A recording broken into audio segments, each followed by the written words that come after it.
ఇక్కడ దస్తగిరి ఒక మాదిగ కులానికి సంబంధించిన వ్యక్తికి సీట్ ఇచ్చా. కొన్ని ప్రాంతాల్లో మాల కులస్తులు ఎక్కువ ఉంటే వాళ్లకు న్యాయం చేశా.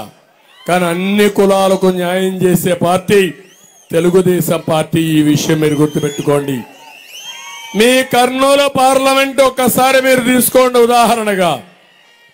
ఈరోజు 40 సంవత్సరాల్లో ఎప్పుడూ ఇవ్వలేదు. కొరబ కమ్యూనిటీకి సంబంధించిన పంచలింగాల నాగరాజుని ఎంపీ పెట్టాను. ఆయన్ని కూడా ఈ నియోజకవర్గమే. అవునా కాదా? ఒక సాధారణమైన వ్యక్తి అవునా కాదా? మామూలుగా ఒక ఎంపీటీసీ గెలిచిన అభ్యర్థిని నేను భుజం మీద చేసి మీ కులానికి నాయకత్వం ఇవ్వాలి, కర్నూలు ఎంపీ కావాలని కర్నూలు ఎంపీగా ఎంపిక చేశానని మీ అందరికీ హామీ ఇస్తున్నా. ఒక పక్క దస్తగిరి, ఒక పక్క ఎంపీ నాగరాజు, ఇంకో పక్క చూస్తే బోయ కులస్తులు ఎక్కువ ఉంటారనే ఉద్దేశంతో మంత్రాలయం రాఘవేందర్ రెడ్డికి ఇచ్చారు. బీజేపీ ఆదోని డెంటల్ పార్సారథికి ఇచ్చారు. అంటే ఎక్కువ కులస్తులు ఉన్నారు కాబట్టి వాళ్ళకు 2 సీట్లు ఇచ్చామని మీ అందరికీ హామీ ఇస్తున్నా.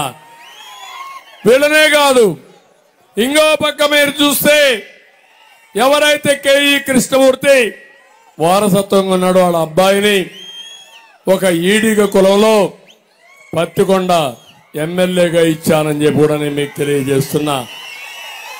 ఇంకో పక్క ఆలూరులో ఒక లింగాయత్ కమ్యూనిటీ ఇక్కడ ప్రిడామినెంట్ గా ఉంది. అందుకనే ఒక లింగాయత్ ఎమ్మెల్యే ఇచ్చిన పార్టీ తెలుగుదేశం పార్టీ. కర్నూలులో ఒక ఎంపీగా ఎమ్మెల్యేగా ఇచ్చాం. భారత్ వచ్చి ఒక వైశ్య కులానికి ఇచ్చిన పార్టీ తెలుగుదేశం పార్టీ. పక్కన నంద్యాలలో ఒక ముస్లిం కూడా ఇచ్చానని చెప్పి నేను మీకు తెలియజేస్తున్నా. ఇప్పుడు అడుగుతున్నా నేను మిమ్మల్ని, నేను చేసిన సామాజిక సమీకరణ మీకు నచ్చిందా లేదా తమ్ముళ్ళు అని మిమ్మల్ని అడుగుతున్నా. నచ్చింది అంటే చేతుల తనపైకి. మీకు అర్థమైందా లేదా? ఇదే సైకో జగన్ రెడ్డి చేసింది. ముగ్గురికి ఒకే కమ్యూనిటీకి ఇచ్చాడు. అవునా కాదా? అంటే ఆయన మాత్రం ఒకే కుటుంబాన్ని 4 ఇచ్చుకున్నాడు.